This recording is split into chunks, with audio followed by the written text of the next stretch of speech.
Oh, yeah, live back in action, attacking your speakers from the field to the bleachers. This is the Power 32 podcast, the hour of power. We are in the house.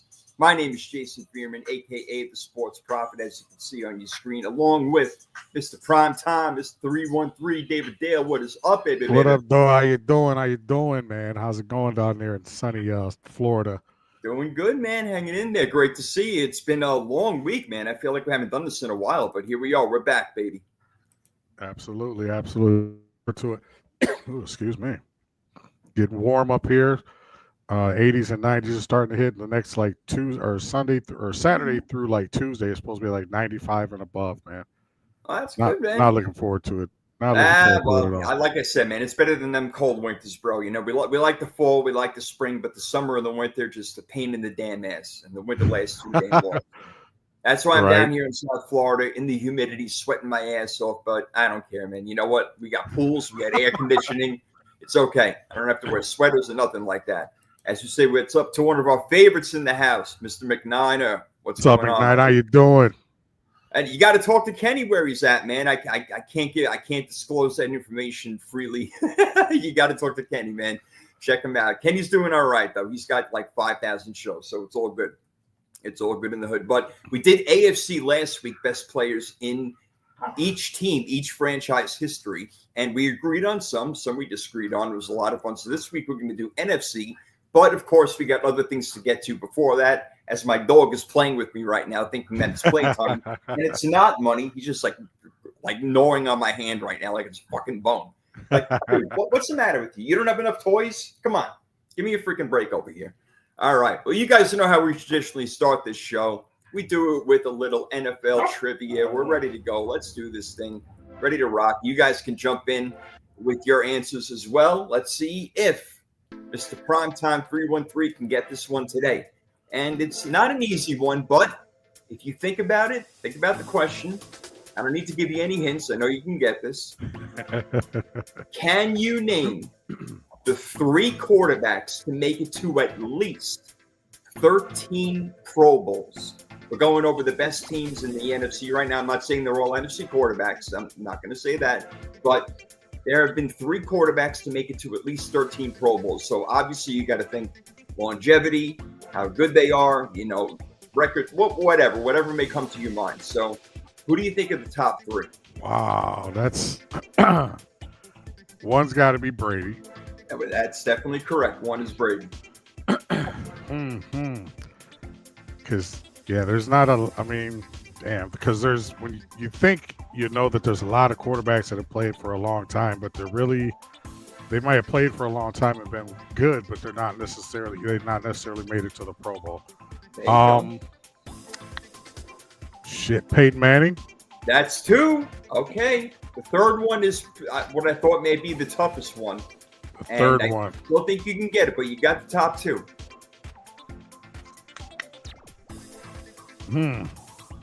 I don't know.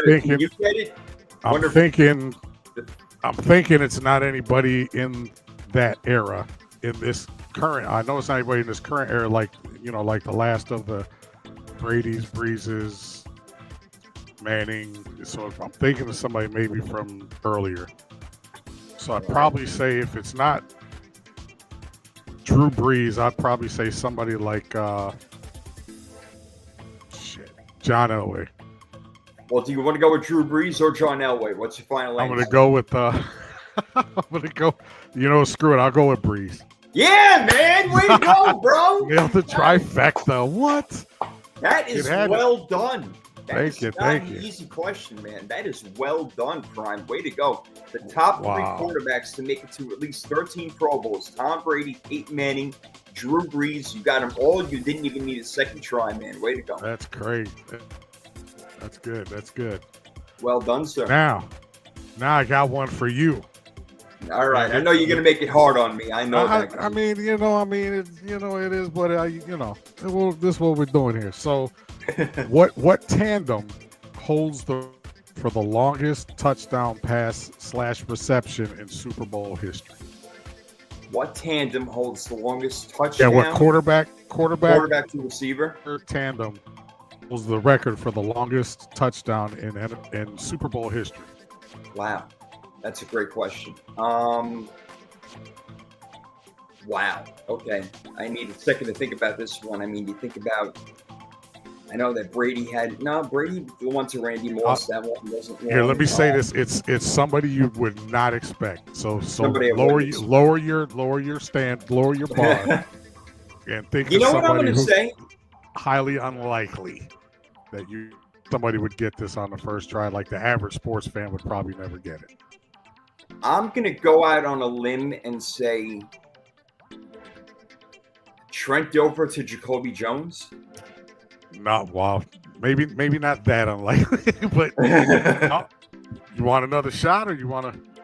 No, give it to me. Give it to me. It's Jake Delhomme to Muhsin Muhammad in Super Bowl 38, 85 Fourth yards. quarter. Yep. Fourth quarter. I remember that. That was back and forth, man. That was a really good Super Bowl. It actually was. Yeah, I saw that. I'm like, he might get that one, but I'm like, But yeah, that kind of threw me for a loop because I would never, like I say, the average sports fan. I didn't know that right off the bat either. And then, like I say, it was the fourth quarter. That was actually a pretty good Super Bowl. It was. But yeah, Jake Delhomme to Muhsin Muhammad.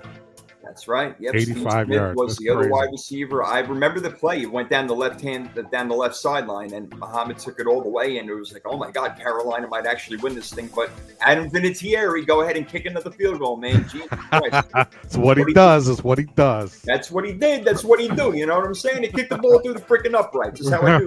Right. Well, you know what? The Patriots were a dynasty at that time.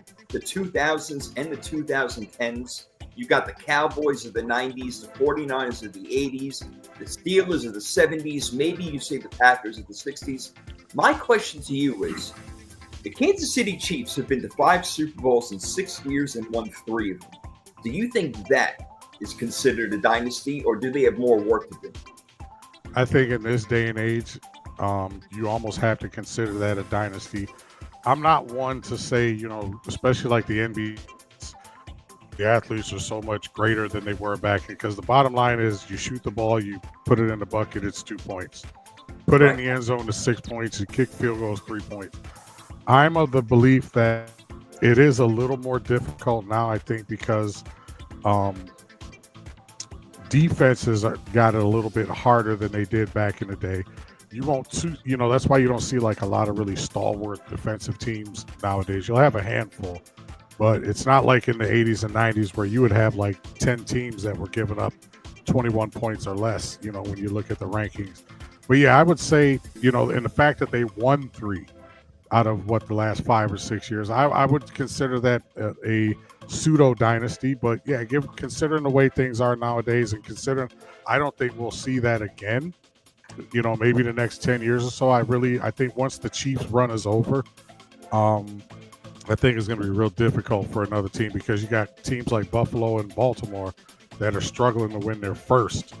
And I know getting the first is the hardest, but I don't really see anybody doing that. So I think this might be like the last dynasty. Like you look at the NBA, they've had 7 straight non-repeat champions. Yeah. So that whole dynasty thing might be dead in the NBA, and it's probably, not dead and buried, but buried alive and kicking for air right now in the NFL. Yeah, not that we talk about the NHL a lot, but there's been a Florida dynasty going on lately. What the hell, man? Tampa Bay Lightning went to 3 in a row, then Florida went to 3 in a row. They won the last 2. They're not a dynasty yet, but they're well on their way. I mean, if they can get to a few more championships over the next 3 or 4 years. The Florida Panthers. Panthers. It's been 32 years since a Canadian team has won the Stanley Cup, by the way. It's killing them. It's got to. That's supposed to be their game. People in Toronto, Montreal, Calgary were rooting for Edmonton probably. I mean, yeah, there's probably a lot of diehard fans that don't want to see those franchises win. But yeah, like you said, man, Canada owns hockey. That's his sport, and they're just not doing it right now with the best player, Connor McDavid. How the hell did we talk about hockey for a full 60 seconds? That's what we do, man. That's what we do. We are well-rounded. Well-rounded, like a beautiful sphere. But I agree with you. I think that already they are a dynasty, the Kansas City Chiefs. If you go to 5 Super Bowls and you win 3 of them, And if the Cowboys are considered a dynasty in the 90s and they only went to 3 and won 3, then you got to give it to Kansas City. Still getting there is an unbelievable accomplishment. But you can't say a team like the Buffalo Bills of the 90s are a dynasty because they never won one. They went to 4. Had they won 1 or 2, yeah, maybe a dynasty then. Maybe. But I guess minimum you got to win 3. Maximum 4 or 5, obviously. But if you win 3, I think you consider, if you go for a while. So I would agree with you. I would agree. I don't know if the Eagles can become a dynasty if they can keep this team together. And I'm not sure if they're even the top-notch team in the NFC going in next year, even though they should be. They're favored to be. But you got the Lions, you got the Rams. People may think the Vikings are a really good team. I'm one of them. The Packers, maybe. Washington is in the same division. Cowboys got better. If you believe the 49ers can come back. So I think there are going to be more. I didn't even mention Tampa Bay, who's going to be a really good team. I think there are a lot of good teams in the NFC, so I don't think there's any sort of guaranteed path that Philly's going to get there automatically. No, I don't either. But you got to look, though. I mean, it seems like when the Eagles are on a roll, they're on a roll. What did they do with Andy Reid? Went to like 5 straight NFC championship games. Yeah. And then lately, they've been to 4 out of 5 or something like that. So that, I mean, I've gone on record to say that I still think the Philadelphia Eagles have the best roster in the NFL. I'm still not 100% a Jalen Hurts fan, and I think that they could probably use a little bit more size at the wide receiver position. But man for man, offensive line, tight end, defensive line, defensive backs, the whole 9. Philadelphia is as solid a team as you're going to see in the NFC. The thing that worries me about the Lions, we talked about it before, is the schedule. That schedule is absolutely brutal. Tampa Bay, I think, is going to have another cakewalk until we can see what really is going to happen with Penix and the Falcons. Carolina, a lot of people are looking for them to take a step up, but I think Tampa Bay is going to own that division this year, maybe next year, depending on how long Baker decides to stay with them. The big thing is going to be the NFC East. We talk about no repeat division champions there. So, what is Philadelphia going to continue doing what they're doing, or is Dallas or Washington going to go overtake them? But I'm with you on the NFC. I do think the Niners could be back, but I've already gone out there and said I think the Rams are going to win that division. The NFC is deep. And you think about the last few years, the NFC is as deep as it's been in quite some time compared to the AFC. Yeah, it's underrated. Yeah, the AFC is the better conference, but the NFC is still really good. I mean, yeah, you got your Saints that are going to be pretty bad probably. And other teams, who knows what Chicago is going to be. And you got your Giants, unfortunately. We're going to talk about them in a second, actually. I want to get your opinion on something. But Philadelphia still has what it's made up to do it. But they were close to losing to the Rams. And I really like the Rams this year. If Matthew Stafford stays healthy the entire season, they got all the weapons offensively and defensively. Even Teron Armstead, who just recently retired from the Miami Dolphins, said that facing Jared Verse was a nightmare. And that's just a rookie. So can't wait to forget, that's good. I want to go to your Giants right now. Jackson Dart. Now, juxtapose this back to 2004. You draft Eli Manning. You have Kurt Warner. Kurt Warner starts the first 9 games. I think you guys go 5-4. They pull the trigger on him, bring in Eli Manning. What do you do with Jackson Dart? Do you do the same blueprint? Russell Wilson starts for you until you feel like it's Dart's time, until you feel like the Giants season is over, or until Russell Wilson is playing bad? Whatever in those scenarios, what do you think is best for the Giants to do at quarterback coming up? I think what you don't want if you're the New York Giants is a repeat of what happened with the Pittsburgh Steelers last year when they decided to change quarterbacks mid-season. I think if the Giants somehow the Lord above allows it to happen, I think if the Giants are, let's say 5-4, let's use that. Let's 5-4, 6-3 would be a godsend, but let's say 5-4, it's a little bit more realistic. If they're 5-4 at the halfway point of the season, I don't think, because now you're starting to think that you can actually make the playoffs. And I think a lot of that, even if they are 5-4, I think a lot of that will have to do with what the teams ahead of them are. What Minnesota's, how good is Minnesota? Are they in the hunt?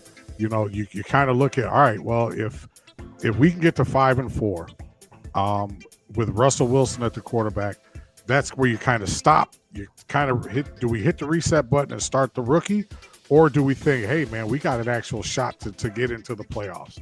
So if I'm the Giants, unless Jackson Dart just does something absolutely amazing in training camp or in the preseason, or does something in practice as the season goes on, I think you just roll with the hot hand. The Giants have been too bad for too long right now, and if you finally do get a spark, 5-4-ish, something like that, I think you roll with it till the wheels fall off. Now, if they end up losing, they go 5-3 and they end up losing like their next 3, and I think for the last 4 or 5 games of the season, you go ahead and throw the rookie in. But as long as you got something to play for, I think it's best that they stick with Russell Wilson.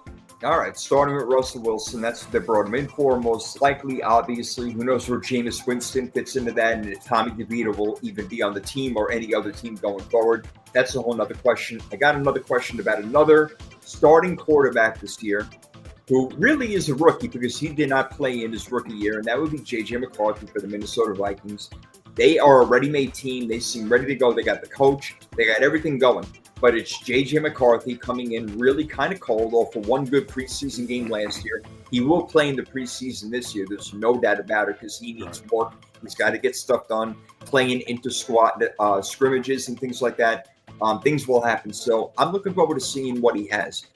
Do you think that given the fact that Minnesota's got such a good team and could possibly get to the Super Bowl, given their quarterback playing the right way, are they doing the right thing by going with McCarthy now? Should they have kept Sam Darnold? Should they have brought in Aaron Rodgers? Should they have brought in Russell Wilson or Kirk Cousins? What do you think the right thing for Minnesota to do was? And by going with J.J. McCarthy, do you think that is the right thing? I think you almost had no choice but to go with J.J. McCarthy because I think I'm trying to think back to the beginning dynamics of last season, off season and such. Were they willing to what their quarterback situation was before Sam Darnold? But anyway, if you it's Kirk Cousins. That's what it is. But it was whether he was going to come back with them or not and all that good stuff. But, and even he looked really good in that offense. That's what Kevin O'Connell does. He makes quarterbacks really good. So that's why I feel like, you know what, maybe you go with the kid J.J. McCarthy. Then I think on the other hand, wow, maybe you really could have brought a veteran in here. I know Aaron Rodgers' name people are getting sick of, but maybe he would have been the top guy if you want to go for it all this year. But it seems that they really believe in him. But here's the thing, too, though, and that's a really good point. If, let's say, for instance, and it's kind of let's say they do get off to a hot start. Let's say they go, 6-3 or something like that and win a couple of games that they're not supposed to win. You say Super Bowl, I think that might be a little bit lofty, but if they can catch lightning in a bottle, they're set for the next 4 or 5 years as long as Jefferson and Addison and all those guys stay healthy. Now you got a quarterback that's going to be with you. You know exactly what you have. I think when you're a team, once you get the quarterback situation settled, that takes a load off of everybody's mind. Oh, yeah. So if they can go into this season and J.J. McCarthy can win them 10, 11 games in his rookie season, kind of have a semi what Jaden Daniels did last year, I think Minnesota, because in the playoffs, anything can happen. But I think just from a psychological standpoint, that's going to help Minnesota huge going forward. So where next year you can probably talk about them being legitimate Super Bowl contenders because now you know what you got with J.J. McCarthy. He's probably going to be the biggest question mark. Him, Bryce Young, and I think Cam Ward might be the 3 biggest quarterbacks to watch and see how they progress. Cam Ward simply because he's a rookie. Bryce Young simply because you want to see if he can continue off what he did the second half of last year. Of course, J.J. McCarthy, who has he couldn't ask to be in a better situation. Now, I know you're very high on the Vikings. I think that Jordan Love is another one of those guys you could throw in there that they're going to be looking at. Like, he's a really good player, no doubt, but if he doesn't show up this year, they may want to start thinking otherwise. I don't know. Next year's a good quarterback crop, but I don't know if they give up on him so quickly. Green Bay is not known to give up on their quarterback so fast. I think they've had 3 in the past 97 years. Yeah, so, and actually there is a very good crop of quarterbacks next year. This year was crap. Next year's crop. There's probably 5 or 6 solid guys that you can say that, everybody from Klubnik from Clemson. You got Carson Beck. You got Arch Manning. Arch Manning, who could potentially come out. You got the kid from South Carolina. There's probably 4 or 5 good quarterbacks that could potentially be first-round guys next year. Yeah. So. Yep. Let's see how many quarterbacks Cleveland drafts next year. Anyway. Last piece of news we'll get to over here before we get into the best player of all time in each NFC team. That's all-time NFC. Last piece of news, Jair Alexander gets 1 year, $4 million. Not a lot of money to go over to Baltimore, so it makes you think he's not going to be an integral part of the defense. They went ahead and drafted Malachi Starks this year to play safety with Kyle Hamilton. So Hamilton could be a little bit more free and do things, maybe more in the box and whatnot. But you bring in Alexander, maybe he could play slot. He has done that before. He can play corner, left or right. He's brought balls back to the house. The problem with him is he can't stay healthy. So to me, this is almost like a luxury get for them. And it only cost them $4 million. To me, no-brainer for a team that is looking to add a few more pieces here for the Baltimore Ravens to finally get over the hump, beat the Chiefs, beat the Bills, get to the Super Bowl. I agree. And I think that contract, I think he can make up to $6 million with that, with a couple incentives. So it's Baltimore being Baltimore, man. I mean, if you're a defensive player and it's maybe, I won't say last leg, I think that's a little bit extreme. But if you're looking for somewhere to go and it's like, you know what, I'm out here, I'm not signed, I'm just got cut. What do I do? And you make that phone call to the Baltimore Ravens, have your agent call them. And the Ravens are not shy by any stretch of the imagination when it comes to stockpiling defensive players. You can never have two players. And by Starks being a rookie, he's going to be kind of an X factor. So I'm not saying that he won't start, but there's a possibility that they may bring him along slowly or that he may not catch on. He may not be the stud that we think he's going to be. And then Jair Alexander kind of just steps right in. But you did make an interesting point about him being able to – Jair, outside of him being injured a lot and sometimes being an occasional butthole, he's versatile. He's one of the most versatile defensive backs in the league. Like, say, he can play the slot. He can play over the top. He can play underneath. And I think his versatility, third down, passing situations, stuff like that, I think he can be an asset. And plus, he's a veteran guy. If nothing else, you got somebody come in, show the young kids the ropes a little bit. Baltimore's not going to change their entire defensive scheme where they roll with 5 defensive backs all the time. But it's a good pickup. It was cheap. Really didn't cost him anything. $4 to $6 million.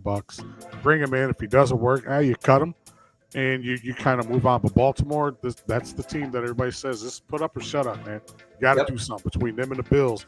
You got to at least get to the Super Bowl so we can see what you can do going from there. Right, and we all know it'll probably be the Chiefs again. I mean, the Chiefs, Baltimore, and Buffalo all have 18% chance to make the Super Bowl, so they're all tied right there. It's going to be a great season. Those three teams again. But you know what I'm putting my money on right now? I'm not sure yet, but I like those Chargers, man. I think they're going to be tough. Jim Harbaugh in his second year with the new franchise, like what he did with the 49ers. Woo, boy, watch the hell out. I'm telling you, man. I'm telling you. 2 speeding tickets in a month, and it didn't show up. That was Shador. What the hell's going on? Yeah, Shador went $101 in a 60-mile-per-hour zone. You got to be a little smarter than that. I know. Look, let's be honest. We've all been there. We've all been kids, 21 years old, 18, driving like a maniac. It's not the worst thing in the entire world, but, dude, you're not just a kid living in some neighborhood that nobody gives a shit about. The whole world is watching you. You have to understand that you can't do that kind of stuff, and Daddy's going to spank you. Yeah, Deion should be all over him, right? You got to be, like I just threw in the chat, you got to be more aware. You got to be more self-aware. You already dropped draft status. The whole world is watching you right now. You got an opportunity here to eventually supplant Joe Flacco, because I still don't, for whatever they say about Dylan Gabriel, I still don't think he would be better overall than Sanders. You can't go out here and make it was kind of like what Jameis Winston was doing with or Jameson Williams, with the Lions. Just going out here just doing stupid shit. You can't do that. You're going to be a millionaire, if not already. You got a golden opportunity here to, within the next, probably the first 8-10 weeks of the season, to be the starter of that team. You got to show leadership. You can't be out there at 12 o'clock, 1 o'clock in the morning in your Dodge TRX truck doing, 41 miles over the speed limit. You got to think, young man. You got to think. Definitely got to think. Be smarter than that, man. You know, I know that your dad's a smart guy. I know he brought you up better than that, man. Don't make that mistake. Don't show off to your friends. You don't have to do that. You're big time now. You're in the league. Go ahead. Concentrate on football. Don't concentrate on how much you can step on the damn gas. So, Steve-O, good for bringing that one up right there.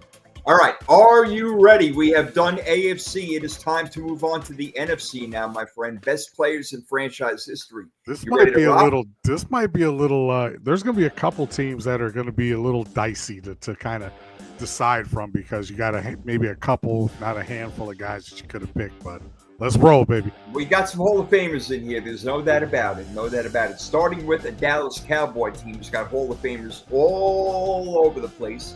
I went to a few different players on this one. I did land at the one that I feel most confident with, but I can't wait to hear who you got. Dallas Cowboys, best player in franchise history. What does Mr. Primetime say? I was torn, man, between Roger Staubach, simply because he was kind of one of the guys that put the Cowboys on the map. Emmitt Smith, because he's the NFL all-time leading rusher. But you know who I went, and this is probably so off the grid. I went with the stalwart offensive lineman that allowed that dynasty to happen in the 90s. I'm going with the big fella. Hawk somebody down from 60 yards away at 310,000 pounds. I'm going with the big fella, Larry Allen, baby. Yes. So am I, Prime. 7-time All-Pro, 3-time Super Bowl champion. That play will go down in history as one of probably the greatest big man play in the history of the NFL. True total athlete, man. He was unbelievable. Absolutely amazing. Larry Allen is who I had as well. You could have gone with the all-time leading rusher in Emmitt Smith. You could have gone with Staubach, like you said. There have been other great players in that team's history, but I went with Larry Allen as well, man. All-time 1990s and 2000s Hall of Fame team. The guy was just absolutely a monster. Maybe one of the top 3 offensive linemen in history of the NFL. So I'm with you on that one. I didn't think you were going to go there, but yep, I went with the big man too. Last week you gave Jonathan Ogden a lot of love when I went with Ray Lewis, Baltimore. So well done right there. All right, let's keep it going in the NFC East. We got the Philadelphia Eagles, who have had quite a few good players in their time as well. But who stands out to you as number one? To me, it's not even close. It's the Minister of Defense. Yes, it is. Mr. Reggie White. I mean, you could say Randall Cunningham. You could say, some people are diehard Ron Jaworski fans, if you want to go back that far. Donovan McNabb. Donovan McNabb. Terrell Owens played for them for a minute, but Brian Dawkins. I mean, they had Seth Joyner. They had some really, really good players, but Jerome Brown is another one of those guys. But to me, it's not even close when you talk about the Eagles. When you say Philadelphia Eagles, I think 99% of the people, first name that comes to mind is Reggie White. Yeah. Now, I would understand if you didn't have Reggie White. I went with Reggie White also. Let's not get crazy over here. 13-time Pro Bowler, 8-time All-Pro, Super Bowl championship, 2-time Defensive Player of the Year. He played half his career with Green Bay and then half with Philly, or half with Philly and then half with Green Bay, right. I should say. Won a Super Bowl with Green Bay, but he was the anchor to the best defense in the league, which was the Philadelphia Eagles for a good solid 4 years. So let's not get crazy over here. It's Reggie White, the Minister of Defense. I'm with you all the way right there. We go to the Giants now. There's no way we're going to disagree on this one. It is Lawrence Taylor, 10-time Pro Bowler, 8-time All-Pro, 1986 MVP, last defensive MVP that we've had. Only one of 2 Prime. Only one of 2 defensive MVPs in league history. Of course, it's Lawrence Taylor. Yeah, I wore the jersey. I wore the Eli jersey to kind of throw off the scent. It's Lawrence Taylor. It's not now. Lawrence Taylor, to me, is anytime you have somebody that changes the game. Lawrence Taylor put the outside linebacker, edge rusher, whatever you call it, put that position on the map. He caused defensive or offensive coordinators to game plan around one player. And there's not been very many players in the history of the NFL that offensive coordinators had to change the entire way that they do things. Guys were burning their playbooks when Lawrence Taylor came on the scene, considering what he was able to do. He was a freak athlete. He was vicious. He was mean. He was fast. He was strong. He was a cokehead. he was whatever Bill Parcells allowed him to do. Bill Parcells said, "Do what you want Monday through Saturday. Just show up on Sunday." Yep. And show up he did. There's a lot of people say that he may be the greatest defensive player of all time. I can probably say he's probably the best outside linebacker of all time, but that's another discussion for another day. But yeah, it's Lawrence Taylor for me, and it's not really that close. Yeah, Lawrence Taylor was amazing, man. And one thing he doesn't get credit for was actually his coverage skills. He was not getting coverage at all. He got a couple of interceptions, and more than a couple of interceptions in his time. So Lawrence Taylor's it, no argument there. Ended Joe Theismann's career. Yeah, right. Speaking of the Commanders, Redskins, there you go, Joe Theismann. Is Joe Theismann your guy? I don't know. There's a few guys in there for the Redskins/Commanders now. Some people think that the best player in their franchise history is playing for them right now, and that'd be Jaden Daniels. No, I don't think that's where you're going. No, I don't absolutely. That's way too soon. A guy has one good season. If that's the case, you go Kirk Cousins, because Kirk Cousins had several good seasons with the Commanders before. But you can go Theismann, you can go Riggins. You can go any of those guys. You can go Joe Jacoby. You can go Darryl Green. Yeah. But to me, it's the Hall of Famer, and it took him 72 years to get into the Hall of Fame. And I'm going with Mr. Art Monk, one of the top 20-ish receivers of all time. Art Monk, multiple-time Pro Bowler, Super Bowl champion, All-Pro, just all-around really good dude. All the years it took him to finally get into the Hall of Fame, you never heard him complain. You never heard him have a bad thing about any of the committees, anything like that. And I think Art Monk, when I think of Washington Commanders, outside of the Hogs, I think of Art Monk. I hear you, man. I think of Art Monk, John Riggins. I mean, even Mark Rippon comes to mind for the short time that he was there. Yeah, there's no doubt. They had plenty of good players, no question about it. You mentioned one. And because he's one of the best cornerbacks that I've ever seen, I'm going to go with Darryl Green. Darryl Green was fantastic. I mean, he didn't always make the All-Pro team, but he's a Hall of Fame All-1990s team, much the Pro Bowl a whole bunch of times. One of the fastest guys you'll ever see that play on the football field. The guy was as fast as anybody. Yeah, so when he got the ball in his hands, he was taking off. Short guy, played big. So I'm going to go with Darryl Green at cornerback for the Redskins/Commanders, but I got no problem with Art Monk, man. Art Monk should have been in the Hall of Fame a lot earlier than he did. Maybe there's a reason why. I don't know. When I watched him play, I was never like enamored, like, oh my God, Art Monk is the greatest wide receiver I've ever seen. Maybe because I was watching Jerry Rice and Sterling Sharp and Michael Irvin or whatever like that. But Art Monk, got to give him credit, man. Super Bowl champion as well. Yeah, and I think, too, when you talk about Darryl Green, that's not a bad choice at all. I think he was like 51 years old or something like that, and he was running track or he did something, and he still ran like a 4.6 40 at like 50 years old. That's not even normal. That guy's not normal. Crazy. All right, well, we got the NFC East now. Let's go to the NFC North, where we're going to start off with the Bears. And they have had a ton of great players because they've been playing football since 1213. I mean, the year 1213, going back BC all the way to 1,000 years. For God's sake. Jesus Christ, they've been playing football for so freaking long. No wonder why they have the most teams played. But the Chicago Bears, man, a storied franchise with only one Super Bowl. They should have more. They've never had a quarterback throw for more than 4,000 yards, so I know you're not going quarterback. Jay McMahon, no. Yeah. No, and they also hold the NFL record. I think they have more retired numbers than anybody else, too. I think they got like 14 retired numbers. But, you can go with Butkus, the most feared linebacker in the history of the game, one of them. You could also throw a curveball and go Mike Ditka as coach and tight end. Right? But it's, to me, when you think Chicago Bears, was the first name that comes to mind, man. They got an award after the guy. That's how freaking great he was. I'm going with sweetness, Walter Payton, man. Yeah. Walter Payton's my guy. Yeah. I'm going Walter Payton, too. 9 Pro Bowls, 5-time All-Pro, obviously a Super Bowl champ, 1977 MVP. Walter Payton's my guy. But if you said Dick Butkus or Mike Ditka, you went with Mike Singletary, Richard Dent. I mean, there have been a lot, especially on the defense, a lot of good players. But Mike Ditka is a really good one, and that is debatable because you're right. Coach and player, he was like the best tight end that has ever happened until like really maybe Tony Gonzalez came around. All about Mike Ditka. It really was. I like that answer a lot. And you know what? You're making me rethink it a little bit over here. Make me rethink that. Singletary never seen the others play. But yeah, maybe. No, I never. Well, if you saw Singletary play, then you probably, because Peyton was on those teams, probably talking about.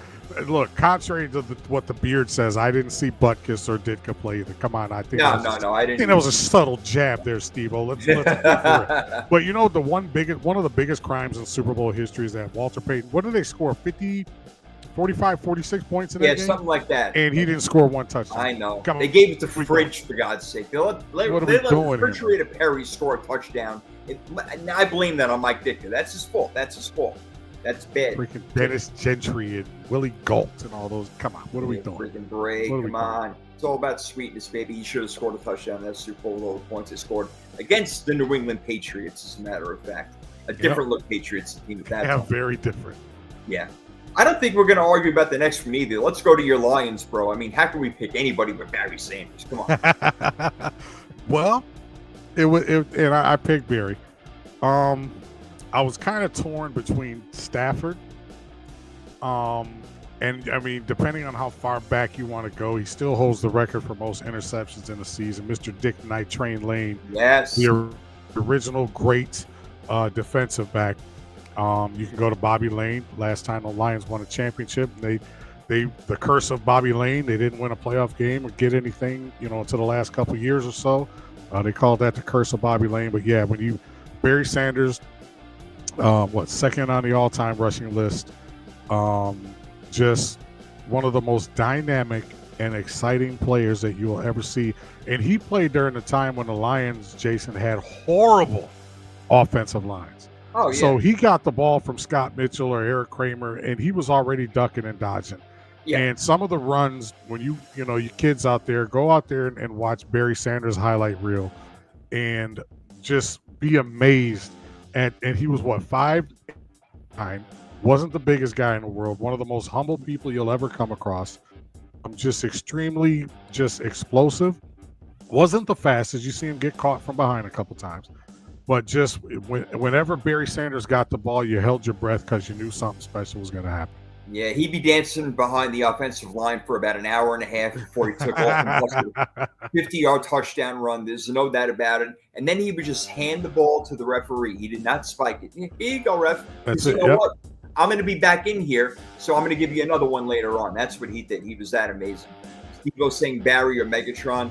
Got Barry over Megatron. But Megatron, look, one of the best wide receivers that ever did, in my opinion. He was top 10. Megatron is definitely a good one, no doubt about it. But got to go with Barry, man. He's number one on our running back list. He's got to be number one all time with the Lions. As we go to the Packers now, who, again, have a very storied franchise, man. A lot of good players in that one. A lot of good quarterbacks that you could debate. I ultimately, look, I went back and forth a lot on this, but I already know where you're going. Brett Favre was a guy that, when I watched him, he was just the ultimate. He won 3 MVPs in a row. He owned the 90s, really, even more than the Cowboys did, in my opinion. Even though they only won 1 Super Bowl and the Cowboys had won 3, the Niners won 1, Brett Favre was the best quarterback during that time. He really was, even a little bit better than Steve Young. But I can't not see what I saw with Aaron Rodgers, man. My God. Ladies and gentlemen, forgive him. He knows not what he does. I have to do it. Look, 10-time Pro Bowler, 4-time All-Pro, 4-time MVP. You just ripped my heart out. I know he only went to 1 Super Bowl and won it, and he was the MVP.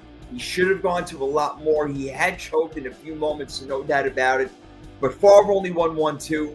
If I was going to do anybody else, it would have been probably Reggie White, but I already put him on Philadelphia, so I just... Yeah, you know what? I'm with you, and I almost like, well, he could probably be the greatest Packer and Eagle. You know what? He could be. I owe Brett Favre, because Brett Favre threw that critical interception in that playoff game against the Giants, which that's the first Eli Super Bowl, led them to that playoff run. Yeah. It was in Lambeau. It was freezing cold. Brett Favre basically threw a pop-up and led the Giants to the first Eli Super Bowl. So I have Brett Favre will always hold a special place in my heart. But Brett Favre, believe it or not, there was a time when Brett Favre was all-time leader in interceptions, touchdowns, and fumbles at one time before Brady passed him in yards or touchdown. But yeah, Brett Favre was my all-time, but there's no way on God's green earth, the way that I diss Aaron Rodgers, there's no way on God's green earth I could have went with Aaron Rodgers. No way. I don't blame you, man. strongly dislike the guy. I don't blame you. I have no problem with Brett Favre being the answer. He was like the ultimate Packer, even more than Aaron Rodgers, but I just feel like Aaron Rodgers is a little bit better. All right. Brett Favre went to 2 Super Bowls, won 1. Aaron Rodgers went to 1, won 1. There you go. Let's close out the NFC North with the Minnesota Vikings. Another storied franchise. Look, they went to 4 Super Bowls back in the 70s, but like the Buffalo Bills, they didn't win one. They didn't go to 4 consecutive, but Frank Tarkenton, those guys, and the Purple People Eater defense, they just could not get it done. They're still waiting to get their first Super Bowl, the Minnesota Vikings. So with all that being said, and all the great defensive players they had back in the day, and even going until now, and some of the Justin Jefferson and whatnot, who do you have as the number 1 player in Minnesota Vikings franchise history? Dude, I went back and forth. I went from past to present. I went from like Randy Moss. I went Warren Moon had a couple good years. Randall Cunningham had a couple good years. Kirk Cousins. I went, kind of their different. John Randall popped up in my head a couple times, but to me, the guy that really put the Alan Page, was up there in my thought process as well. But I had to give it to a guy that made it on my all-time top 10 quarterback list, and that was Mr. Fran Tarkenton. Okay. Going to 3 Super Bowls. He didn't win one, but he was like one of the original scrambling quarterbacks. He put the mobile quarterback on the map and created basically an entire genre of different types of, a new type of quarterback. And when you look at his numbers, he had some pretty good numbers. And I think just he was a game-changing guy. Plus, he hosted one of my favorite shows, That's Incredible, back in the 80s. It was kind of like one of those shows where they would just show stuff that you would never believe would possibly happen. So he was actually a pretty good TV host as well. But Fran Tarkenton, man, is my all-time Minnesota Viking. Showing respect to the elders over here. Don't let the gray hair fool you, man. He just knows some stuff, all right? He knows what he's talking about. Steve-O saying John Randall or Randy Moss has got to be a lot of people's number 1 because we're talking about one of the top 3 probably wide receivers of all time. But I'm talking about maybe a top 5 at worst running back, top 6 at worst running back at all time. I'm going with Adrian Peterson. I feel like he was the most consistent Viking for a long period of time, went over 2,000 yards with that team, carried them literally to the playoffs on multiple occasions where they didn't have a quarterback, they didn't have a good defense. It was just Adrian Peterson. So I feel like I got to take him in. When I watched Peterson run for a time, he was definitely the best running back in the league. He can run you over, he can run around you, he can stiff arm the hell out of you. The guy was an absolute beast. So you know what? Randy Moss was right there, but because of Adrian Peterson's longevity there in Minnesota, I went with him. But you go with Fran Tarkenton. Yeah, I'm not mad at that. And I like I say, he crossed my mind too. But the thing with Adrian Peterson is that what they say, he ran like he was mad at the grass. Yeah. Adrian Peterson was one of the most punishing runners, and when you kind of look at it, you kind of surprised that he didn't have more of an injury history. He only had like a couple of injuries here and there that really. But yeah, I would. He'd probably be one of my top three Vikings of all time. After his injury prime, he comes in and he scores 2,000 yards in that's 2012 MVP season. MVP season. That after a torn with Achilles. Yeah, it's unbelievable what that last running back to win the MVP. Last running back to win the MVP was Adrian Peterson in 2012. 2012. Yep. So I went with him, man. I went with him. All right. So Good pick. We did the North. Let's go to the South, and let's go to the New Orleans Saints. I'm going with the guy who's got 13 Pro Bowls, like we talked about before. He's an All-Pro. He's a Super Bowl champ, and MVP, Offensive Player of the Year. This guy's got accolades all over the place. He's right behind Tom Brady in just about every passing category, and that would be Drew Brees. Absolutely. I thought you were going to say Derek Carr for a minute. No, that's made me choke, man. That just drank my water. No, that was my pick, dude. It really, I mean, New Orleans Saints. I mean, you could throw the I'm trying to think of like the Vaughn Johnsons, the Ricky Jacksons. You know, when they had that great Sam Mills is what I'm trying to think of. I think of a guy like Cameron Jordan, who's been Yep. there for such a long time, man, like 13 years with that team. I Great have player. much respect for Cam, but I mean, when you think of New Orleans Saints, you think of Drew Brees, you think of Sean Payton. Yep. And since we're not doing coaches here, we're doing players. You go with Drew Brees, and for those, to me, that's not even close. It's like Drew Brees, 75 levels, and then you get to the Cam Jordans and, you know, guys like that have been there for a while. But Drew Brees is everything that you think of when you think of the New Orleans Saints. No doubt, no doubt. We thought that Mike Thomas may be on his way after breaking the single season touchdowns, but he just what the hell happened to him? He disappeared, man. Unbelievable. Just crazy. Jesus. They drafted Reggie Bush back in the day. They thought that he was going to be amazing. Yeah. Hey, Steve-O brings out a pretty good one. William Rofe, another great offensive lineman. Yeah, and that's when you're showing love to the offensive lineman. He's probably one of the top 15 of all time. At least. I like it. That's well good call, Steve-O. Good That's call. Well done. I know they didn't win a lot, but he's a hell of a player, no doubt. Now we go to the Tampa Bay Bucks, sticking in the NFC South. Again, another team where maybe not a storied franchise because they didn't win a game for like 12 fucking seasons when they first but after that, when they got into the late 90s, early 2000s, we started seeing Warwick Dunns and Mike Olstotz and Warren Saps and Derek Brooks and John Lynch and even Keyshawn Johnson was there. Keenan McCardell had a lot of guys on, especially on that Super Bowl winning team when they beat the ever-living shit out of the Raiders, man. Jeez. I was in Vegas for that Super Bowl watching that thing. Brad Johnson, right? You think Brad Johnson? Minnesota Viking. Yeah, he was. Yeah, that's right. He was a Minnesota Viking. He was a decent player, but he was the right fit for that team. It just worked out. And hey, look, they weren't just a defensive team. They scored a lot of points. But hell yeah, they did. Out of all those guys, I went with a 7-time Pro Bowler or 4-time All-Pro, 1990 Defensive Player of the Year, and a Super Bowl champions on the 90s and 2000s Hall of Fame team. That would be the man in the middle, Warren Sapp. Absolutely, baby. There's no other. I didn't even write down anybody else. I was thinking Derek Brooks. Derek Brooks would have probably been right up there. Yeah. John Lynch.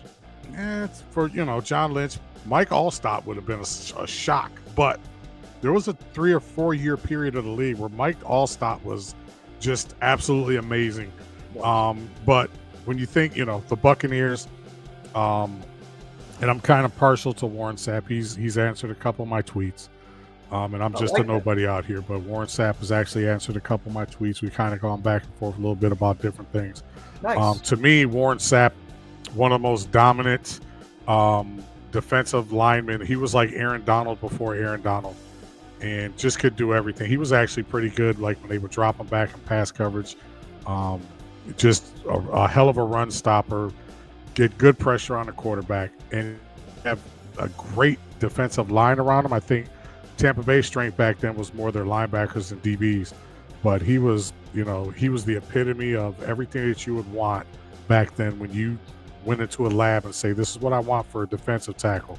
Warren Sapp was that guy. Yeah, and as big as he was such a great athlete. It did not matter. He was able to move. He took on double, triple teams all the time to free up his teammates to get those sacks. Warren Sapp, one of the best that ever did it from the U.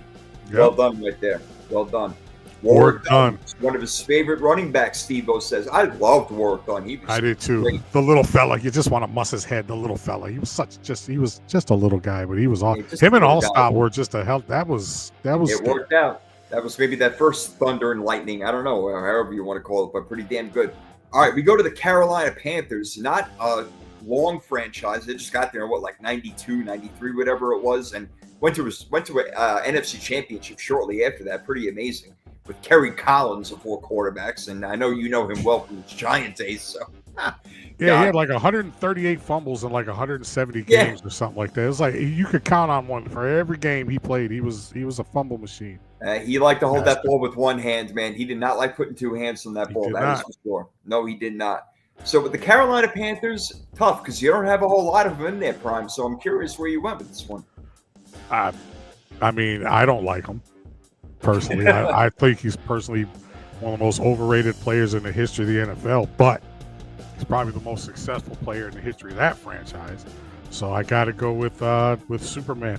I got to go with Mr. Cam Newton. MVP, 15-1 season. Got to a Super Bowl. Couldn't get him over the hump. But the thing that I always make fun of Cam Newton is his stat lines were always like 17 for 31 for 146 yards, a touchdown, and a pick. Right. And then he'd have like 50, 60 yards on the ground. But yeah, 6'5", 6'6", tough to bring down, fast as hell. Like I said, I was never a Cam Newton fan, but when you look at that franchise, like you say, that their history is not, you can go Greg Olsen for that matter, sure. or Steve Smith. But to me it was Cam Newton, and it kind of was one of those no-brainers. Well, I hear that it is Cam Newton. He was with the franchise for 8 or 9 years total. After he went to New England, he went back to Carolina, but he brought the 15-1, went to a Super Bowl. They did lose it against Peyton Manning's Broncos, but I mean, he was great for a really short period of time. Yeah.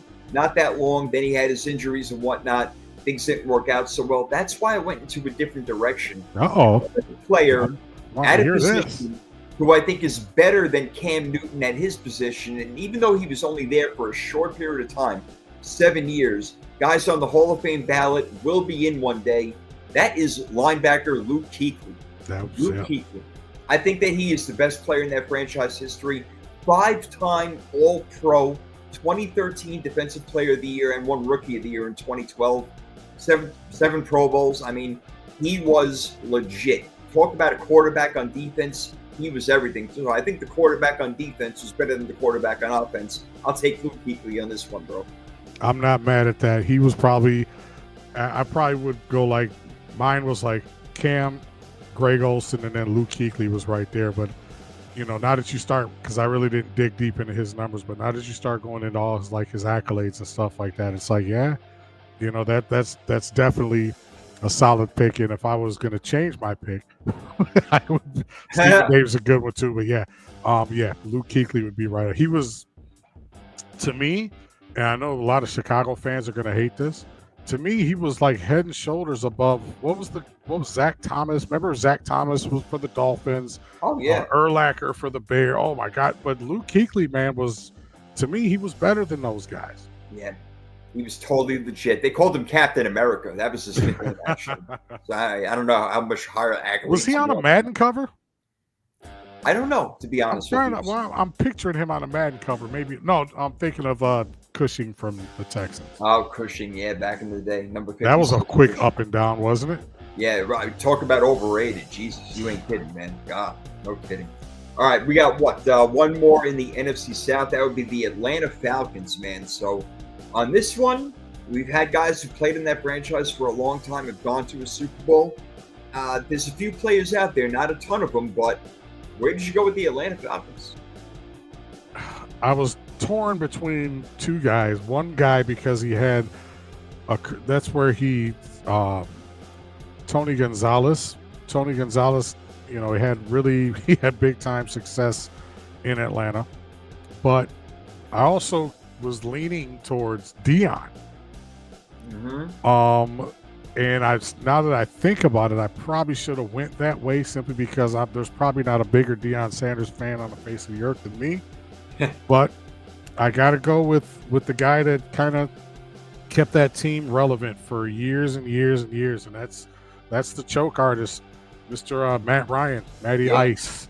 And I'm kicking myself because, like I said, I love Deion, love him to death. But I think Matt Ryan, was the heart and soul of that franchise for many, many years. Yep. Put up a lot of numbers, one of the most prolific passes in the history of the NFL. And I jokingly, Matt, if you're out there listening, jokingly talk about you choking that Super Bowl away. That was not your fault. But yeah, Matt Ryan, to me, the greatest Atlanta Falcon of all time. You could have said Gonzalez, you could have said Dion, but Matt's the guy. Well, you see, now that's the funny thing. Like, you're saying that you would have gone to Dion, but you got Matt Ryan. I have Dion, but I'm thinking maybe Matt Ryan is the answer, actually. He's been there for such a long time. He did take him to a Super Bowl. He did win an MVP, Matt Ryan, as well. Early draft pick, 3 overall. I mean, not that Dion wasn't. He was, I think, he was 2nd overall or something like that. I don't remember. Yeah, but Deion Sanders is the one that I picked, even though he was only there for a short time. He's just the best defensive back that ever lived, and he put the Atlanta Falcons on the map. he put them on the map. They were a nobody, no-name team. Nobody gave a damn about them. And then all of a sudden, they are partying in the locker room, partying on the field. Him and Andre Rice are the best friends. They're having the greatest time ever. And look, it was all about Dion, man. He made the Atlanta Falcons, into a relevant franchise. But Matt Ryan, probably the right answer, bro. So I got to give credit on that one. Oh, he goes. Oh, Jesse Tuggle. I forgot about Jesse Tuggle. Jamal Anderson. That'd have been a good. That'd have been a good one. But all-time great Atlanta Falcons. It's probably Gonzalez, Matt Ryan, and Deion Sanders. Plus, my favorite Deion Sanders play of all time was when the San Francisco 49ers visited the Atlanta Falcons. And Dan Reeves told, I want to say Bobby Hebert was the quarterback, and told him, don't throw to that side of the field for any, if somebody's got a gun to your head, still don't throw to that side of the field. Yeah. And he threw to that side of the field, and Deion picked six.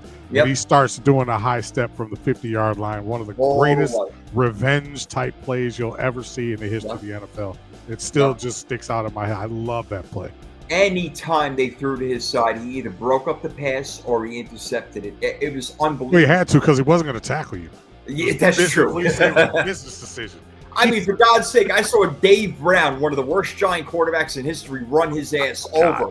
He ran him over. Dion, what? Wait. You just hit me and the fans as a Giants fan.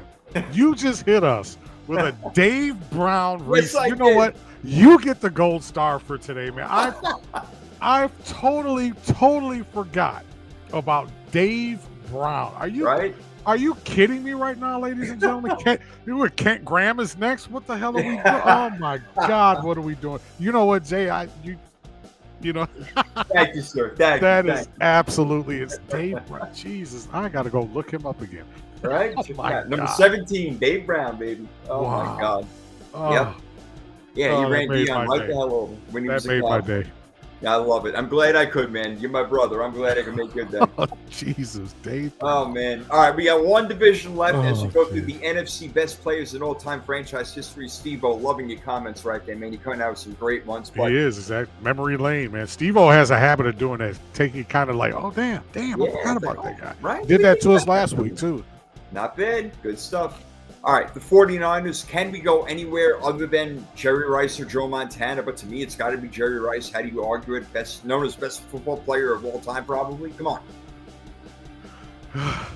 Well.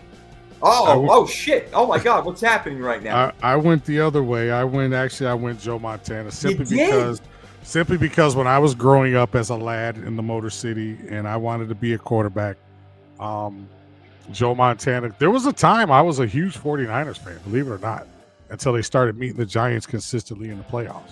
So there was a time I was a big 49ers fan. But Joe Montana, Joe Cool, man, was just, I mean, you talk about composure, you talk about a guy steady, you talk about a guy that never got rattled, talk about a guy that just made play after play after play. And I know it's easy when you got Jerry Rice on your team, but I just think of just leadership. I think of playmaking. I think of all the intangibles when you're talking about what you want for your quarterback. 4 Super Bowls, MVP. Bill Walsh loved him at Notre Dame, picked him because he fit their system, and went on to have one of the, when he retired, he was the GOAT. And I know the same thing could be said for Jerry Rice.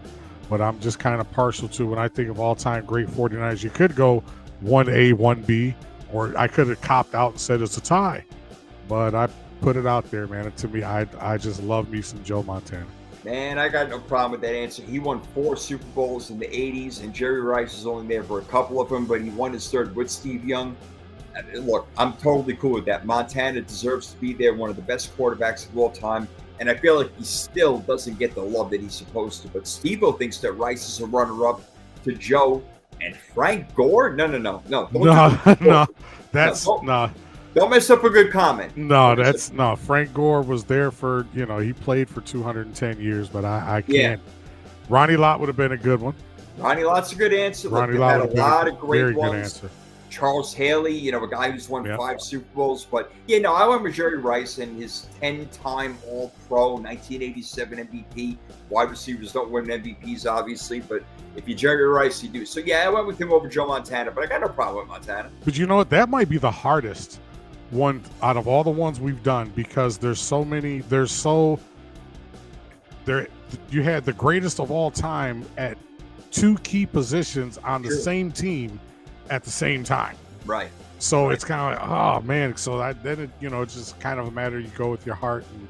And sometimes, wow. Bryant. He's going to go Dana. Bryant Young he's talking about.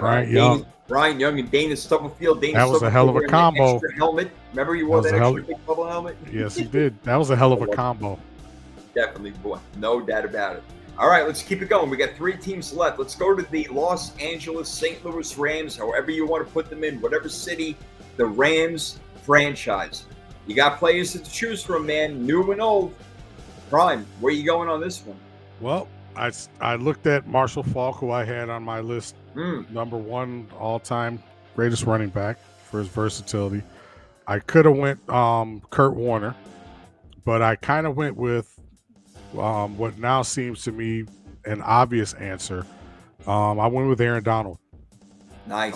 Simply because over a 10-year period of time, there was no better defensive tackle in the league, and that's considering guys like Ndamukong Suh. We've seen Warren Sapp, Justin Tuck, and those guys in New York. I mean, there's nobody to me that was more fearsome. He was the nicest guy in the world when you watch him on an interview or whatever, but he put those pads on. He wasn't the biggest guy in the world. He was only like 6'1", 6'2". Yeah. So he wasn't huge. Right. But he was the single most feared defensive player in the league, probably for a 9 or 10 year, right up to the time he retired. And that's, the Rams have had some pretty good players, Flipper Anderson and Isaac Bruce, Vince Ferragamo, if you want to go back that far. Ooh. Kurt Warner, who led him to, back-to-back Super Bowl appearances, Marshall Faulk. But to me, man, I think just recency bias probably for me is Aaron Donald. I get it, Devin Green was a good one, too.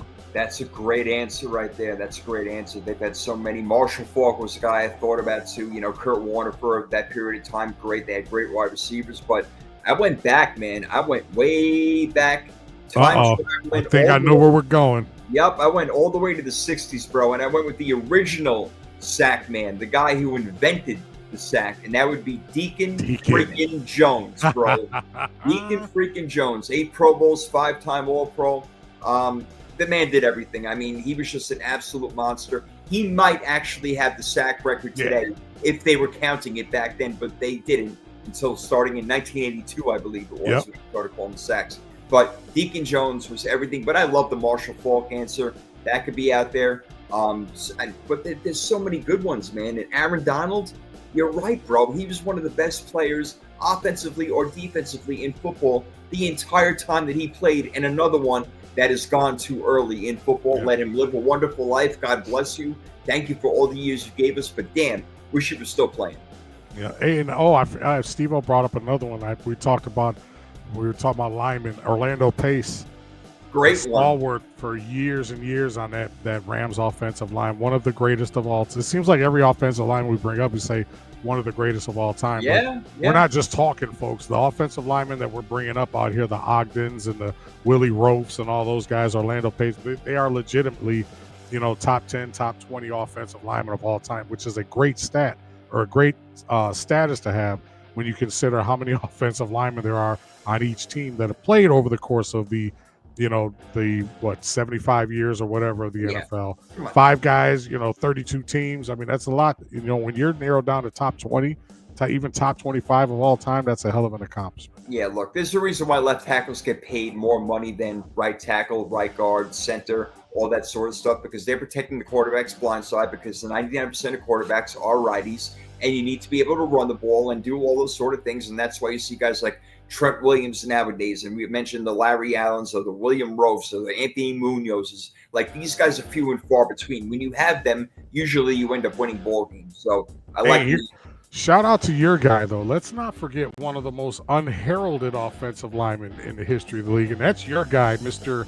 Harris Barton, for the San Francisco 49ers. A lot of people he's one of those, oh yeah, I forgot about him, but he was really good. He looked like a wild boar. He looked like a football player. Like he was made out of like football clay grease and stuff like that. My God, I would not want to freaking have to go up against him on the line of scrimmage. My goodness, yeah. Harris Barton, guys like you got Bart Oates over there, man. There's so many freaking good ones back in the day. Gotta love Randy Cross. Randy Cross, how about that? Bringing his name. Matt Millen. Oh my God, we can go on and on forever, man. We can have a lot of fun. Matt Millen. 49ers, man, what a great freaking franchise. The Rams, another good one. I think they're going to be a good team this year, but I don't know about the Cardinals this year. I don't know how good of a team they're going to be, but I do think that you and I are on the same page on who was the best player in the franchise. I'll just write it down right now for your pick because I already know where this is going. Yeah. so Garrison Hurst. No, it's Fitz. Absolutely, it's Fitz, Larry Fitzgerald, and that's probably that might be one of the top 3 no-brainers of all 32. I mean, when you think of the Cardinals, Kurt Warner was there for a minute, but there's really Larry Fitzgerald was the man for the Cardinals for hell. How long did he play? 12, 13 years? Yeah. It was longer than that, I think. Maybe close to 15 years or something like that. Oh, Steve-O says Emmitt Smith. There you go. Got a little laugh out loud at the end of that one. There you go. But yeah, Larry Fitzgerald, we know all the accolades. We did it during the top 10 wide receivers of all time. That's right. Just Mr. Consistency. He could catch anything, run any route. He could go around you. He could go through you. Wasn't afraid to go over the middle. He was the guy in Arizona for a long, long time. Him and before they got didn't Bolden play there for a couple of years? Yeah, Anquan Bolden. Yep. So yeah, that's probably that's a no-brainer. That was a good tandem they had there, no doubt about it. All right, we got one left, and that would be the Seattle. We saved the best for last on this show, ladies and gentlemen. How about that, huh? Seattle Seahawks. Ooh, boy. Okay, well, they did win the Super Bowl. They had a quarterback who's pretty damn good. Maybe not so much now. They had the Legion of Boom or Legion of Doom, whatever the fuck Legion of Boom. Yeah, Legion of Boom. But is that any of your guys right there? Or are we going with somebody else? I'm going old school on this one, and it's the guy that ended up being a U.S. representative, one of the greatest wide receivers of all time. He was one of the guys that put the Seattle Seahawks on the map, and the only reason you knew about the Seahawks back in those days was because of this guy. And I'm going Mr. Steve Largent, Mr. Hands, Mr. Catch Anything, Mr. Do Anything. He was one of the toughest guys, not the biggest guy in the world, one of the toughest, and at the same time, one of the most graceful wide receivers that you'll ever see. Go watch some of his highlight reels and just watch some of the things that he's done. Absolutely awesome. Agree, man. Absolutely 8 years, over 1,000 yards, 7-time Pro Bowler, 1980s Hall of Fame team. Steve Largent, man. You look at him, you'd be like, oh yeah, he is a U.S. Senator or whatever the hell he is. Right. But no, he was actually a great freaking football player, man. No doubt about it. I had him right outside my top 10 of all time. Maybe I should have had him in I didn't give him enough credit for what he really was, probably because he played in Seattle. And especially during that time, they were just complete garbage. They had another guy by the name of Kurt Warner, but he played running back. He was a running back. But Seattle, man, it's got to be Steve Largent for me. I mean, look, if somebody wanted to say Russell Wilson for that period of time, Marshawn Lynch, I don't know, Richard Sherman, you want to throw in there, something like that, Bobby Wagner, I'm not going to yell at you. I won't have a problem with that. But Steve Largent, man, I'm with you, man. And you gave him more love when we did our top 10 wide receivers. I loved him, and Steve-O says Earl Thomas. Cortez Kennedy. He was another one of those guys that played like in that Warren Sapp era. He was another guy that really was as solid as they come, but wasn't as heralded. Even though he came out of the U, wasn't as heralded in the league. But he was always, every time he turned around, he was ranked one of the top 5, 6, 7 defensive tackles in the league. He was really, really good. I was never a Richard Sherman fan. I thought Richard Sherman was more talk than anything. He never shut up. Just shut up, man. Play football. You came out, you want to be a philosopher and a scholar, and just play football. Oh, dude, I hated it so much that when, Seattle had him for all those years, and the 49ers like, yeah, you know what? Let's put him on our team. I'm like, no, get that fucking jersey off of him. He is not a 49er. He's done nothing but badmouth us his entire life. And right. No. And it's no shock that he sucked while he was with us. Yeah, never was a Richard Sherman fan. He used to eat Michael Crabtree for breakfast, though, man. I'll tell you, every time the 49ers played Seattle during that time, and Crabtree was he used to snatch his chain. Remember that? Yeah, he did, man. There was like 3-4 guys, man, that would snatch Crabtree.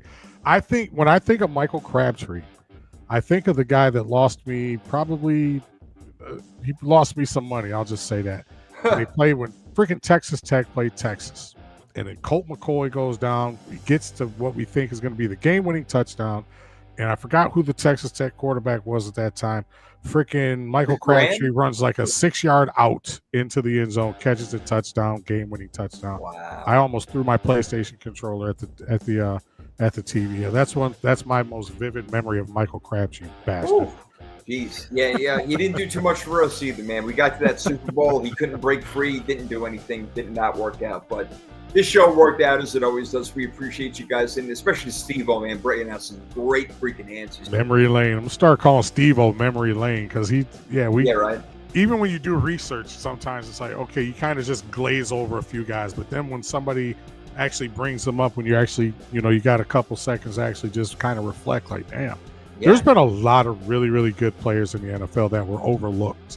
We talk about the Hall of Famers and the all-time greats and all that, man, but there's been a lot of really, really good players that are just not talked about like in your everyday football conversations. So shout out to those guys. I think that Minnesota one is one of the better ones where you said Franz Harkington, Randy Moss is in there, Adrian Peterson. I think that's a really good. I would like to hear what people have to say maybe after if they want to comment on YouTube afterwards. That would be pretty cool. Steve-O, best ever is Rice, no baggage. Yeah, really, man. He's the best, but he's one cocky son of a bitch. I'll tell you that. People don't think that much about him. Boy, was he cocky. And he had to lay out his entire uniform before the game, and he was look good, feel good, play good, the whole thing. Man, he did it. He did it, bro. All right. I'm interested to see what people think of and reacting on our Larry Allen pick for greatest Cowboy of all time. Yeah. There's going to be some Tony Dorsett fans and Drew Pearson fans and Michael Irvin and Aikman fans for whatever reason. Yeah, but right. Guys like Larry Allen, it's an obvious choice. You got guys that are iconic, and then you got guys that are, that everybody knows. Like we talked about Ray Lewis last week of the Ravens. Yep. Ray Lewis might be the most iconic Baltimore Raven of all time, but to me, and it was Jonathan Ogden as the greatest Raven of all time. Yeah, that was hard for me to argue. I went Ray Lewis, man, because he was just unfreaking believable. But Jonathan Ogden and these offensive line, they don't get the love that they normally do, and we give them the love on this show. That's for sure. So, but yeah. Another show, another great one in the books. We're going to figure out what we're going to do next week. Yep. It'll be out there on social media. We'll let you guys know. But, yeah, another great show. Thanks, Steve-O, everybody else for chiming in, people that are watching. You can catch Jason and I on Twitter, LinkedIn. We're even on LinkedIn. So if you're looking for a job, but if you're looking for some entertainment as well, we're on LinkedIn as well. So, and we're working on some other things. So you guys just make sure you keep your eyes and ears out and open for us. And we're going to be everywhere in a minute, especially as we get closer to the season. Can't wait. Man. Going to be a lot of fun. Want you guys here with us as always. We appreciate it. Power 32. We're out for now, but we're going to see you all next week. Peace. Peace.